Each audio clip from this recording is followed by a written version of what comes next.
Nous sommes à 55 jours du premier tour des élections cantonales, suite de nos entretiens de campagne avec les candidats au Conseil d'État. Notre grand débat aura lieu le mercredi 1er mars à 20h ce soir.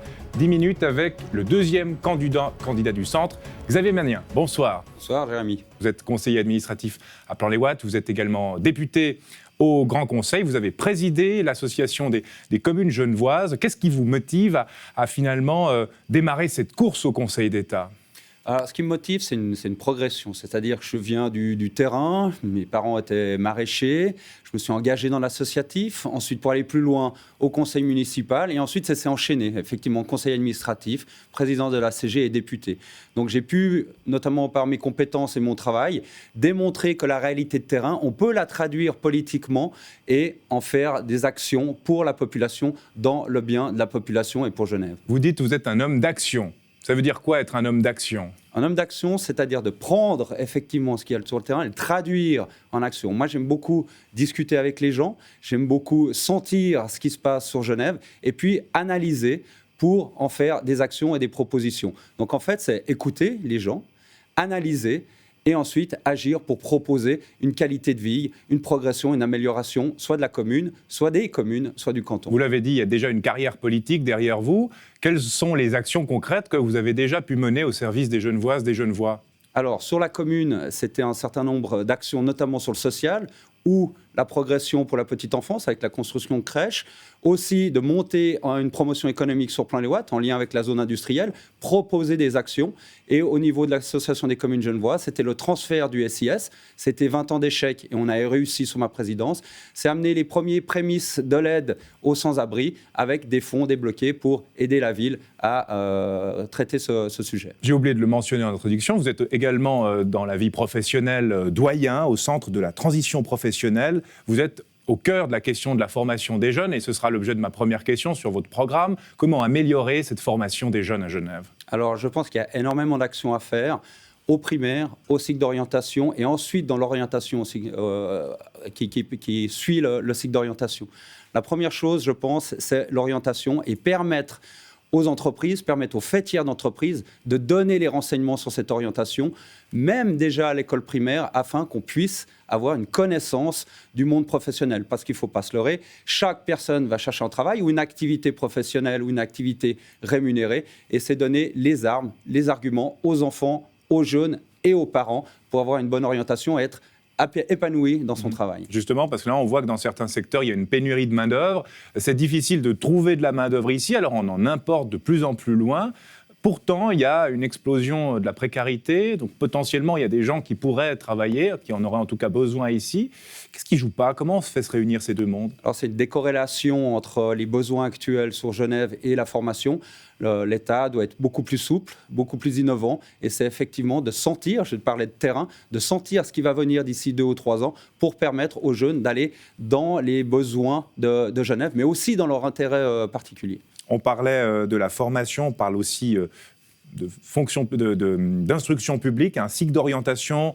On va parler un peu du cycle de vos rêves, mais dans votre programme, il y a un point très concret, des cours de tâches administratives, remplir une fiche d'impôt, etc. Ça doit s'apprendre au cycle, selon vous. Comment concrètement mettre en place ce genre de cours ?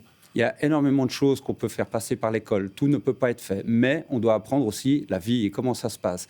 Il y a des points extrêmement importants qui sont, par exemple, remplir une fiche d'impôt. On en a absolument besoin.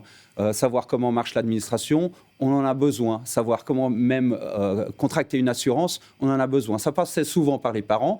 C'est fait de façon un peu moindre. Il y a aussi beaucoup d'offres parce que c'est libéralisé.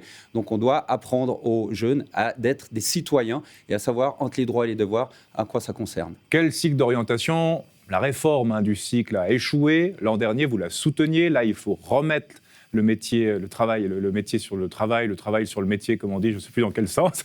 Remettre le travail sur le métier. Travail sur le métier. Xavier Magnien, le cycle de vos rêves, c'est quoi ? C'est un cycle qui permet à la fin de cycle d'avoir des jeunes qui sont par exemple employables, qui puissent aller en formation et qui puissent être formés pour aller au secondaire 2. Actuellement, quand on sort du cycle d'orientation, c'est à peu près 50% d'échecs quand on arrive au secondaire 2, collège, ECG, école de commerce. Mais quel système peut-on continuer à faire quand il y a 50% d'échecs et une réorientation ? Donc au niveau du cycle, oui, un cycle qui soit hétérogène, qui permet aux personnes de se mélanger, parce que c'est la société, de tirer vers le haut et d'amener des personnes à s'interroger puis aller un petit peu plus loin.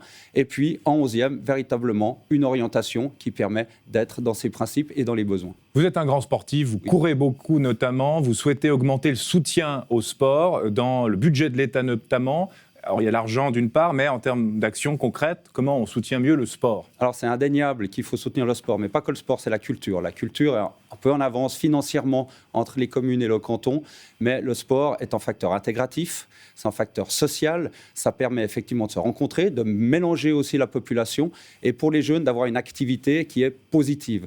Donc, il faut investir dans les infrastructures, il faut investir dans l'aide aux associations, et il faut investir dans la publicité, ce que fait très bien d'ailleurs Marie Barbet, centriste, pour permettre aux gens d'aller plus loin dans le sport et découvrir aussi des passions. Et on peut aller plus loin parce que le sport peut générer des activités professionnelles, devenir entraîneur, devenir arbitre, s'occuper d'une association. Donc c'est très porteur et très prometteur. Est-ce qu'il faut augmenter le budget alloué au sport ? Absolument. Au niveau cantonal, c'est très peu.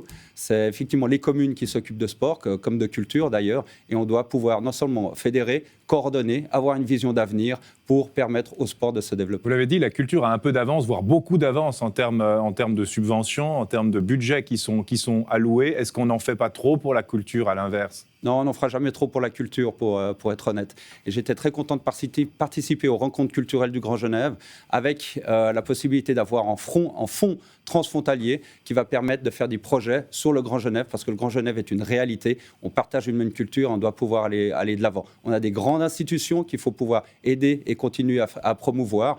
Et on doit effectivement avoir l'éclat de Genève, de montrer que Genève, au niveau culturel et sportif, est une réalité forte et en nom qui soit marquant. Alors, il y a un certain nombre de propositions pour augmenter les prestations. Quelles sont les propositions pour, finalement, soit augmenter les recettes, soit baisser les dépenses ailleurs ? Il va falloir, à un moment donné, que ce soit équilibré, votre affaire, Xavier Magnien. Absolument. Le modèle genevois, il est à promouvoir. Ce modèle genevois, il est fait, d'une part, d'attractivité.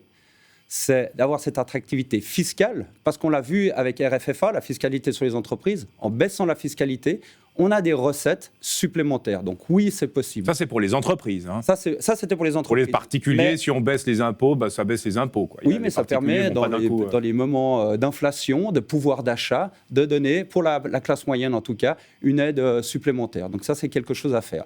Cette attractivité, elle permet la prospérité. Si on a des gens qui payent les impôts, qui viennent à Genève, il ne faut surtout pas les faire partir et garder cette attractivité. Ça, c'est en relation avec la votation du mois de mars. Ça permet effectivement d'avoir une prospérité. Cette prospérité doit être au service de la solidarité, parce que des personnes ont besoin d'être aidées, ont besoin des associations, et cette prospérité permet cette aide. Mais la meilleure chose, c'est effectivement d'avoir une économie qui soit forte, de l'aider, parce qu'on trouve ainsi des activités professionnelles, on permet d'être autonome et on a moins de social, et les gens sont dans leur... sont tout à fait dans leurs normes et leurs possibilités d'action et d'autonomiser. Donc pour vous, il faut réduire la fiscalité pour ensuite permettre aux entreprises, aux particuliers de pouvoir éclore et de pouvoir ramener plus de recettes fiscales, en fait, d'une certaine manière. Absolument. C'est ça votre scénario. Donc il ne faut pas baisser le budget de l'État comme le propose le PLR. On dit ça suffit 9 milliards, on va pas... Actuellement, on est à 10, on peut baisser d'1 milliard les dépenses de l'État. Est-ce que c'est ce que vous proposez aussi ? Alors, il y a les tâches de l'État qui sont régaliennes. Je pense qu'il doit avoir une analyse de quels besoins, pour quelle mission, parce que la question ne s'est peut-être pas posée très souvent, de savoir, voilà, sur une prestation, on peut avoir tant de moyens, on peut avoir tant de personnes qui s'en occupent, et d'avoir en fait une norme sur des prestations qui permettent de le faire. On l'a fait à Plan-les-Ouates sur la petite enfance, et on a regardé combien de personnes, même si c'est très normé, combien de personnes il est utile pour s'occuper de certaines tâches, et ça nous permet d'avoir une base et de savoir si on dépasse ou on ne se dépasse pas. Le rapport BAC a été suffisamment clair. Le canton de Genève est un canton qui a les moyens, la Confédération le dit, on restitue à la péréquation intercantonale, et effectivement, en termes de dépenses, il faut regarder quelles sont les tâches régaliennes et délimiter peut-être le secteur d'action de l'État. Xavier Magnien, il nous reste quelques instants. J'aimerais vous entendre sur vos priorités si vous êtes élu. Alors, ma priorité, ça va être effectivement la formation, ça va être la durabilité. La durabilité, mais dans tous les domaines. Ce n'est pas seulement l'environnement, c'est une durabilité de finance, c'est une durabilité de construction, d'aménagement. Et moi, je souhaite proposer, ou je vais proposer, un département de la durabilité, afin qu'on ait un département transversal qui ne s'occupe pas uniquement d'environnement, mais dans tous les domaines, qu'on soit durable dans tous les domaines, afin de ne pas péjorer la planète et Genève dans les années à venir. Quelles sont vos qualités pour le poste? Mes qualités, c'est difficile comme question, mais une fiabilité, une expérience, une vision suffisamment claire de ce que je souhaite pour Genève. Et je pense que ce sont des qualités que je souhaite porter, qui ont fait en tout cas action dans la commune et à l'ACG. Moi, j'ai vécu un moment merveilleux à l'ACG, c'est à la fin de mon mandat de président, avec une salle qui me faisait une standing ovation, ça me donne encore les frissons. Et c'est ce modèle-là, cette façon de faire que je souhaite pouvoir continuer au niveau du canton. Peut-être standing ovation le 30 avril, hein, deuxième tour de l'élection, peut-être même le 2 avril si vous êtes élu au premier tour, Xavier Magnien. Un défaut quand même, quel est votre défaut? Alors, j'en ai, il faut en parler à ma femme, à mes enfants, ma famille, à mes amis. J'en ai, et j'essaye effectivement d'avoir des qualités qui soient supérieures à mes défauts pour réussir. Merci Xavier Magnien, bonne campagne à vous. Merci Jérémy.